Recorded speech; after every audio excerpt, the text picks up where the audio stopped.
PNS Pajak dan Kemenkumham full senyum nih, tunjangan kinerja cair.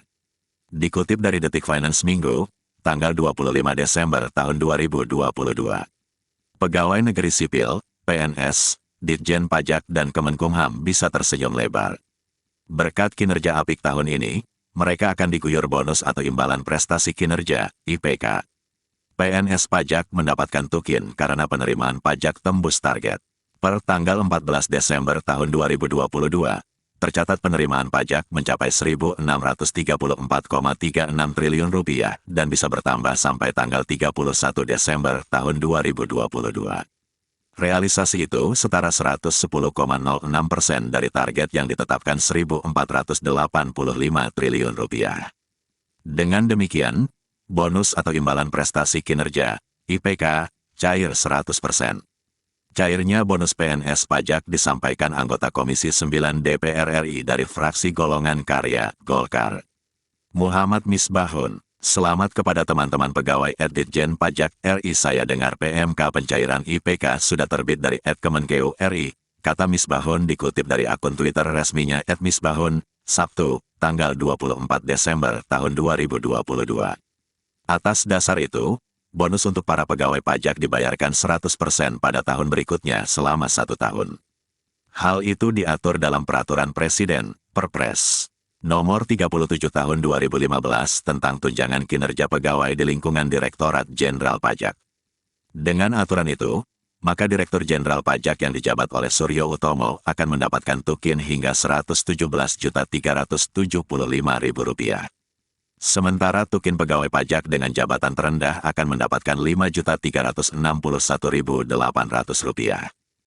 Berikut rincian tukin pegawai pajak, Eselon 1. Peringkat jabatan 27. Rp117.375.000. Peringkat jabatan 26. Rp99.720.000. Peringkat jabatan 25. Rp95.602.000.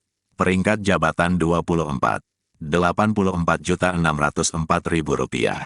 Eselon 2, peringkat jabatan 23, Rp81.940.000. Peringkat jabatan 22, Rp72.522.000. Peringkat jabatan 21, Rp64.192.000. Peringkat jabatan 20, Rp56.780.000. Eselon 3 ke bawah, peringkat jabatan 19, Rp42.478.000. Peringkat jabatan 18, Rp42.058.000 hingga Rp28.914.875. Peringkat jabatan 17, Rp37.219.875 hingga Rp27.914.000. Peringkat jabatan 16, Rp25.162.550 hingga Rp21.567.900. Peringkat jabatan 15, Rp25.411.600 hingga Rp19.058.000. Peringkat jabatan 14, Rp29.355.762 hingga Rp21.586.600. Peringkat jabatan 13, Rp17.268.600 hingga Rp15.110.025. Peringkat jabatan 12, Rp15.417.937 hingga Rp11.306.487. Peringkat jabatan 11, Rp14.684.812 hingga Rp10.768.862. Peringkat jabatan 10, Rp13.986.750 hingga Rp10.256.950. Peringkat jabatan 9, Rp13.320.562 hingga Rp9.768.412. Peringkat jabatan 8, Rp12.686.250 hingga Rp8.457.500. Peringkat jabatan 7. Rp12.316.500 hingga Rp8.211.000. Peringkat jabatan 6. Rp7.673.375. Peringkat jabatan 5. Rp7.171.875. Peringkat jabatan 4. Rp5.361.800. Selain itu, pemerintah juga menerbitkan Permenkumham Nomor 22 Tahun 2022 tentang perubahan atas Permenkumham Nomor 10 Tahun 2021 tentang pelaksanaan pemberian tunjangan kinerja di lingkungan Kementerian Hukum dan HAM, Kemenkumham. Aturan ini diteken langsung Menteri Hukum dan HAM Yasona Lawli. Dalam Permenkumham tersebut, ada sejumlah perubahan aturan yang mengatur penerimaan tunjangan kinerja atau TUKIN. Salah satunya terkait calon PNS di lingkungan Kemenkumham. Calon PNS yang dalam pengangkatan pertamanya sebagai pejabat fungsional, diberikan tunjangan kinerja setinggi-tingginya setara jabatan pelaksana dengan kelas jabatan 6. Tulis aturan itu di pasal 5A, dikutip Sabtu, tanggal 24 Desember tahun 2022. Adapun besaran tukin kelas jabatan 6 adalah Rp3.510.400. Pada Permenkumham Nomor 10 Tahun 2021, disebutkan tukin bagi calon PNS dibayarkan sebesar 80% dari jabatan pelaksana atau jabatan fungsional sampai dengan calon PNS yang bersangkutan diangkat sebagai PNS. Secara rinci, berikut daftar lengkap tunjangan kinerja di lingkungan pejabat Kemenkumham. 1. Menkumham Rp49.860.000. 2.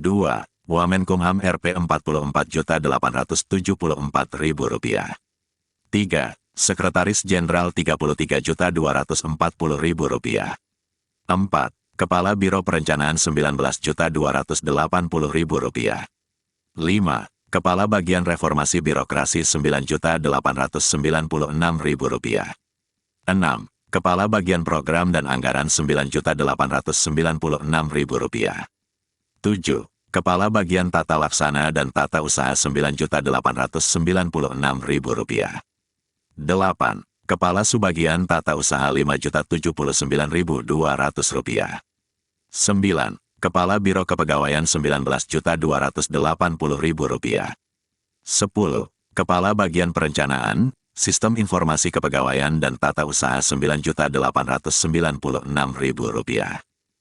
Nekat nunggak pajak, siap-siap rekening bank diblokir. Dikutip dari Detik Finance, Jumat, tanggal 16 Desember tahun 2022. Ditjen Pajak Kementerian Keuangan blak-blakan soal kewenangan blokir rekening bank. Menurut Direktur Penyuluhan, Pelayanan, dan Hubungan Masyarakat Ditjen Pajak Neil Maldrin Nur, kewenangan itu masuk ke dalam upaya penagihan aktif bagi wajib pajak yang ngeyel, tidak membayar pajak. Namun, pemblokiran tersebut dikenakan setelah melalui proses bertahap. Pertama, bila ada indikasi kurang bayar, Ditjen Pajak akan melakukan peringatan dini dan imbauan pembayaran kepada wajib pajak. Kedua, bila proses tersebut tak digubris wajib pajak, maka berlanjut ke penagihan. Jadi prosedurnya begini, sebelum masuk penagihan itu panjang juga prosesnya, ada imbauan, klasifikasi, ada pemeriksaan, ada pemberitahuan hasil pemeriksaan, ada banding keberatan, kalau sudah jatuh tempo didiamkan maka jadi tunggakan. Penagihan aktif pun jadi on. Ungkap Neil Maldrin dalam sebuah diskusi di Bilangan Senopati, Jakarta Selatan, Jumat, tanggal 16 Desember tahun 2022. Ketiga, berlanjut ke proses penagihan. Proses ini diawali mediasi hingga opsi cicilan ke wajib pajak. Nah, bila proses ini tak berjalan dengan baik juga, DJP akan melakukan penagihan aktif.